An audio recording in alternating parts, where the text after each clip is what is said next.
ಇನ್ನು ಪ್ರೇಯಸಿ ತಾಯಿಯ ಚಿಕಿತ್ಸೆಗೆ ಅಂತ ಕಳ್ಳತನಕ್ಕೆ ಇಳಿದಿದ್ದಂತ ಆರೋಪಿಯನ್ನ ಬಂಧಿಸಲಾಗಿದೆ. ಪೊಲೀಸರಿಂದ dance master Syed Nadaf arrest ಮಾಡಲಾಗಿದೆ.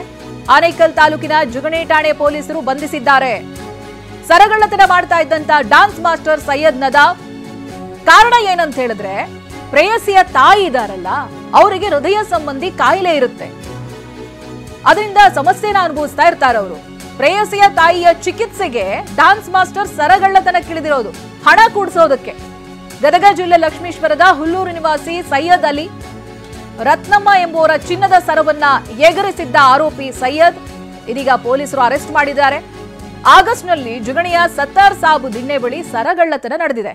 ಬುಲೆಟ್ ಬೈಕ್ನಲ್ಲಿ ಬಂದು ಸಿಗರೇಟ್ ಖರೀದಿ ಮಾಡುವಂತ ನೆಪದಲ್ಲಿ ಸರಗಳ್ಳತನ ಮಾಡಿರ್ತಾರೆ. ಆರೋಪಿಯಿಂದ 8 ಲಕ್ಷ ಮೌಲ್ಯದ ಚಿನ್ನ ಹಾಗೆ 2 ಬೈಕ್ಗಳನ್ನು ಜಪ್ತಿ ಮಾಡಿದ್ದಾರೆ ಪೊಲೀಸರು. ಹುಳಿಮಾವು, ಜೆಪಿ ನಗರ, ಬಾಗಲಕೋಟೆ ವ್ಯಾಪ್ತಿಯಲ್ಲಿ ಕಳ್ಳತನವನ್ನ ಮಾಡಿದ್ದಾನೆ ಈತ. ತುಮಕೂರು, ದಾವಣಗೆರೆ, ರಾಮನಗರ ಜಿಲ್ಲೆಗಳಲ್ಲೂ ಕೂಡ ಕಳ್ಳತನ ನಡೆದಿದೆ. ಹಾಗೆ ಗದಗ ಠಾಣೆ ಪಿಎಸ್ಐ ಸಿಬ್ಬಂದಿ ಅಮಾನತಿಗೆ ಕಾರಣನಾಗಿದ್ದಂತ ಆರೋಪಿ ಈತ. ಇದೀಗ ಪೊಲೀಸರು ವಶಕ್ಕೆ ಪಡೆದಿದ್ದಾರೆ.